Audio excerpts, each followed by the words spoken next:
sont les résultats obtenus. Ensuite, évidemment, tout n'a pas été rose, comme disait l'autre. Un focus important sera fait sur les difficultés qui sont là, qui sont importantes, qui sont énormes. Parce que même si des résultats importants ont été obtenus, mesdames, messieurs, force est de constater dans pas mal de localités du pays, notamment dans l'agglomération dakaroise et également au niveau de la région de Diourbel, particulièrement Touba, des problèmes importants ont été notés. Donc, je vous inviterai à un diagnostic sans complaisance de notre gestion, effectivement, de l'année 2023. C'est un peu le but de l'exercice. Alors, cette activité intervient au moment où l'assainissement a été érigé en priorité nationale par son Excellence, le Président de la République, Macky Sall, qui, comme vous le savez, dès son accession à la magistrature suprême en 2012, a inscrit au titre du plan Sénégal émergent, le référentiel unique des politiques publiques, a inscrit donc l'assainissement au cœur de ce PSE-là, notamment dans son axe 2. Et vous avez tous vu, vous avez tous noté les importants investissements qui ont été engagés pendant cette décennie 2012-2022, notamment à travers le programme de lutte, le programme décennal de lutte contre les inondations. Pas moins de 700 milliards, je dis bien 700 milliards, vérifiés, audités et contrôlés notamment par la représentation nationale, nos députés ici représentés, ont été investis effectivement dans le secteur des inondations, ce qui n'est pas rien. Ensuite, au niveau sectoriel, au niveau de notre département ministériel, il y a ce qu'on appelle la lettre de politique sectorielle, laquelle lettre définit les axes prioritaires ainsi que la stratégie mise en place par l'État dans le secteur de l'assainissement, notamment en matière de gestion des inondations. Je rappelle que l'assainissement concerne effectivement l'assainissement des eaux pluviales, mais comme nous le savons, il concerne également l'assainissement des eaux usées. Ce matin, le débat portera essentiellement sur l'assainissement des eaux pluviales, même s'il est vrai que les deux sont intimement liés, il n'est pas possible d'évoquer l'un sans l'autre. Pour garantir donc l'atteinte des ODD, comme je l'ai dit tout à l'heure, l'État du Sénégal, à travers son ministère de l'eau et de l'assainissement, a travaillé donc sur une stratégie, laquelle stratégie est déclinée dans la lettre de politique sectorielle que l'ONAS s'attache à mettre en œuvre. Des projets importants ont été lancés à travers ces investissements-là. D'abord, je vous parlais du projet de la dépollution de la baie d'Anne, qui est éminemment important, qui intéresse pas mal d'acteurs politiques, d'acteurs de la société civile, que j'ai salué ici.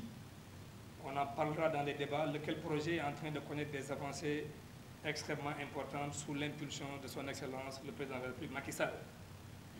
Il y a également un important projet appelé le projet d'assainissement des 10 villes, qui polarise effectivement 10 villes à l'intérieur du pays, qui, même s'il s'agit de l'assainissement des eaux usées, n'est-ce pas, constitue un élément important d'appréciation du taux d'accès, notamment inscrit dans cette lettre de politique sectorielle.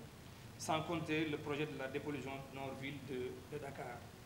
Donc pour tous ces projets-là, comme je l'ai dit, mesdames, messieurs, participent un peu à permettre aux citoyens sénégalais, aux populations d'avoir un accès à l'assainissement, mais également à réduire, disais-je, les effets des inondations.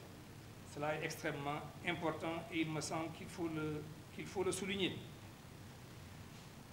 C'est quoi le contexte? Les environnementalistes parlent souvent du contexte du changement climatique. Nous le vivons aujourd'hui. C'est un changement climatique extrêmement important, très marqué, qui produit des perturbations dans le cycle pluviométrique de nos pays à travers le monde. Nous avons tous vu des images d'inondations, j'avais dit démesurées, incontrôlées, incontrôlables, dans des pays beaucoup plus nantis que le nôtre, notamment en Europe, on l'a tous vu, mais également dans d'autres pays victimes effectivement de ce changement climatique. Et pour pallier les effets de ce changement climatique, nous avons mis en place des stratégies. Cette année, il a beaucoup plu à Dakar. Contrairement à ce que l'on pense, les techniciens y reviendront tout à l'heure dans les présentations. Il a beaucoup plu à Touba. Je pense que les pluies que nous avons reçues à Touba cette année, d'après les statistiques, on ne les a pas connues depuis 40 ans. Ça, c'est des statistiques de l'ANACIM. Et c'est un fait. C'est un fait. Nous avons connu une pluviométrie très marquée et très affirmée cette année au Sénégal. Qu'est-ce que l'ONAS a fait? Dès le mois de mars, je dis bien dès le mois de mars, nous avons avec les équipes qui sont ici présentes et que je voudrais saluer et remercier, conseillers techniques, directeurs généraux, chefs de département, chefs de service, chefs de division, nous avons beaucoup de chefs à l'ONAS, mais également les ouvriers que je vois ici, que j'aperçois. Beaucoup d'efforts ont été faits cette année et l'un des axes majeurs, c'est le démarrage, j'ai dit précoce, du curage. Nous avons commencé au mois de mars. Rien que pour la région de Dakar, pour un réseau d'à peu près 200 km, nous avons réalisé un curage qui tourne autour de 70%, entre 70 et 80%, ce qui n'a jamais été fait. Le curage. Parce que c'est le curage qui permet d'arriver à la fluidité de notre réseau. Ça a été fait. Deuxième action prioritaire qui a été menée, c'est l'entretien de nos équipements et de nos ouvrages d'assainissement. Qui dit équipement, ouvrage d'assainissement, parle des stations d'épuration, des stations de pompage, les stations de gestion de boue de vidange, mais également du réseau de façon générale. Parce que le réseau est parfois gravitaire. Ailleurs, il faut utiliser un système de pompage et ces pompes qui coûtent excessivement cher ont fait l'objet d'un entretien, je dis bien d'un entretien à près de 100%. Ça nous a permis d'avoir ce résultat. Donc, entretien des équipements. En plus de cela, nous nous sommes attachés, mesdames, messieurs, à travailler dans ce qu'on appelle le programme de lutte contre les inondations, le PDI. Pas mal de points ont été identifiés dans le pays. Parce qu'avec les moyens que nous avons, ça je reviendrai tout à l'heure, il n'était pas possible naturellement d'arriver à régler tous les problèmes d'assainissement que nous avons à l'échelle nationale. Un ciblage a été fait cette année, en 2023. Un autre sera fait en 2024, cette année également. Pas mal de points qui jadis ont connu des difficultés, n'est-ce pas, cette année ont été réglés.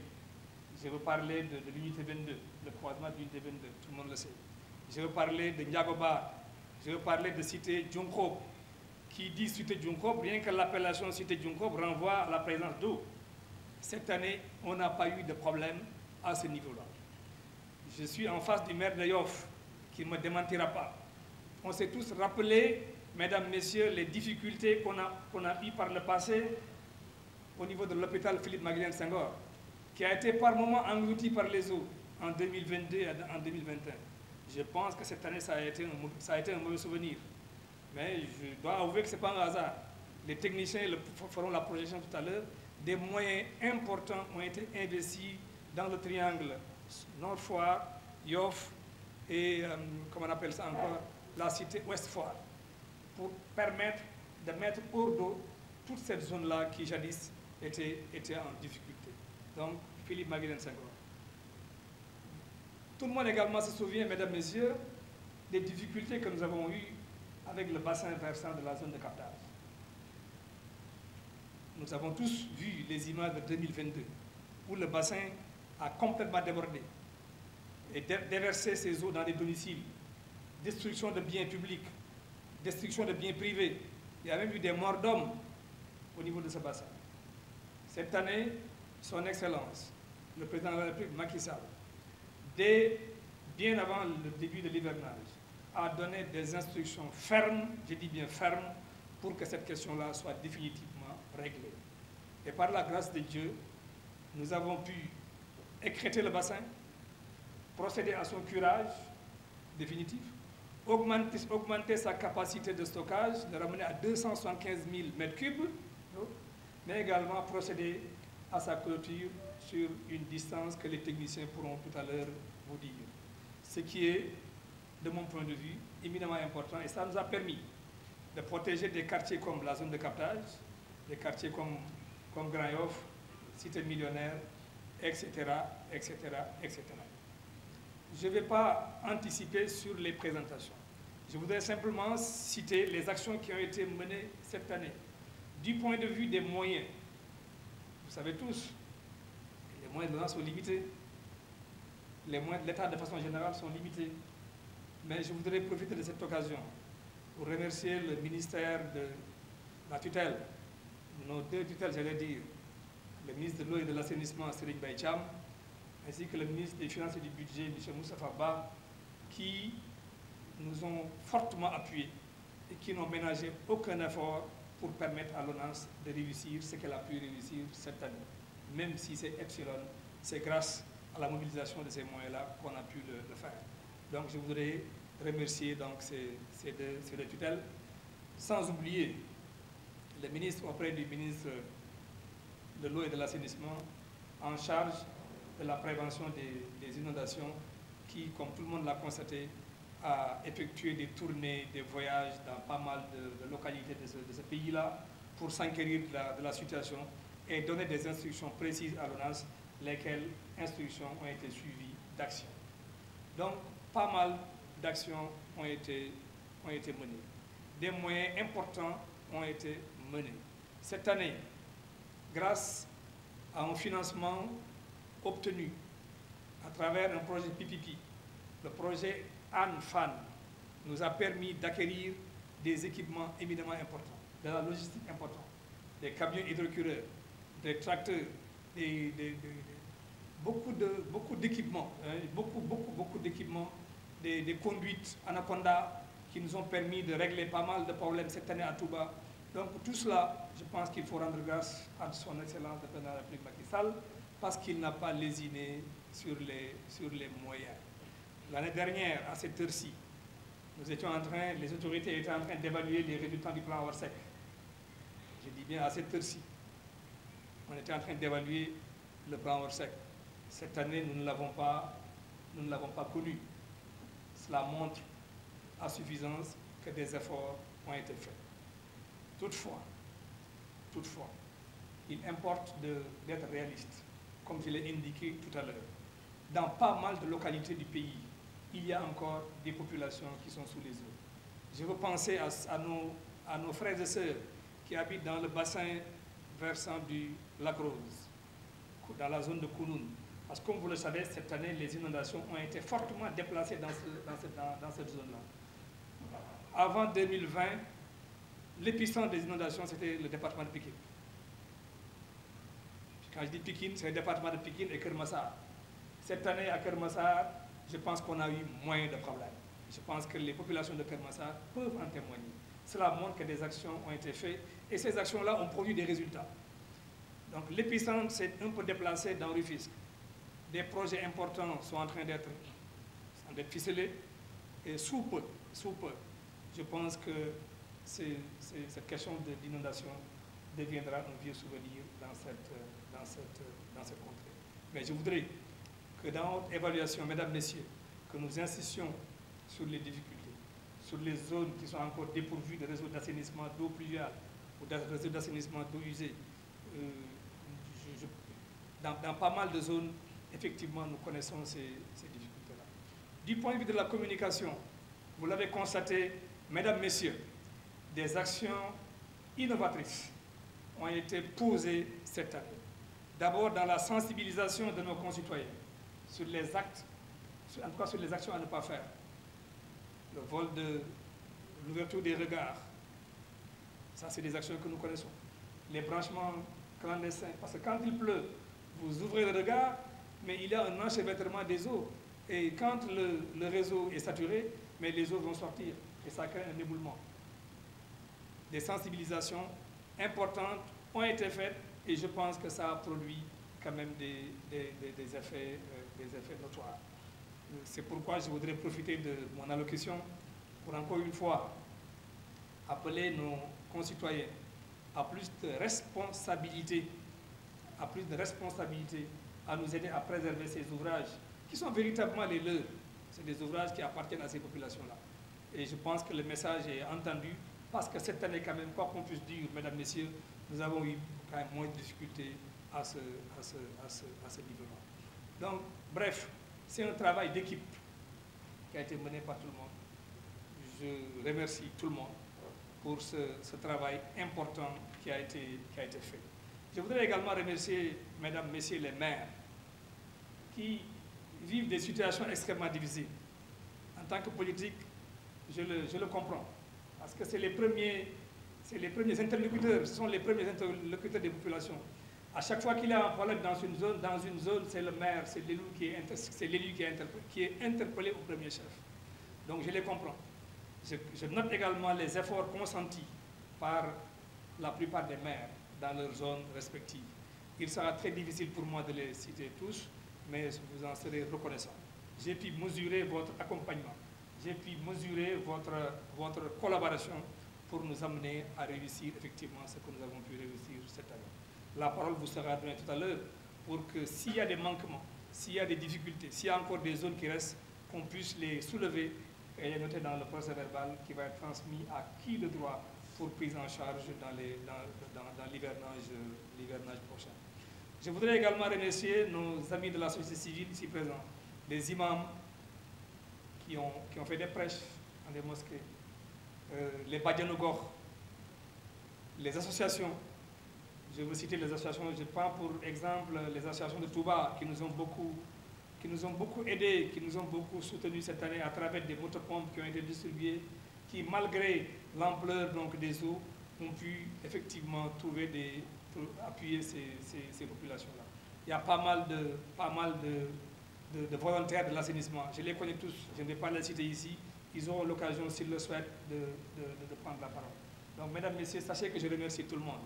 Je n'oublierai pas les entreprises, qu'on appelle les sous-traitants de l'ONAS. Comme vous le savez, la gestion du réseau est sous-traitée à quasiment, principalement sous-traitée. Donc, c'est des privés qui gèrent ce réseau-là. Je voudrais également ici, à mon nom propre, mais également au nom de l'ONAS, leur présenter mes remerciements et leur dire que je suis véritablement satisfait du travail qui a été fait cette année. La pression a été forte. Nous avons mis beaucoup de pression sur eux. Des réunions hebdomadaires se tenaient tous les jeudis pour faire un bilan du linéaire, du curé, pour faire le bilan des travaux qui ont été faits. Malgré tout, ils ont tenu et cela nous a valu donc, ces résultats-là. Donc, mesdames, messieurs, je remercie tout le monde. J'estime que cette cérémonie-là, en tout cas, je voudrais que cette activité de ce matin puisse aboutir à un résultat, lequel consistera à une critique objective, une évaluation objective, mais surtout des propositions de solutions qui nous permettraient, dans un avenir très proche, de prendre en charge l'ensemble de ces questions-là. Donc, je vais m'arrêter là, on reviendra dans les détails. Je voudrais remercier tout le monde et vous remercier très vivement de votre aimable attention. Merci beaucoup. Merci.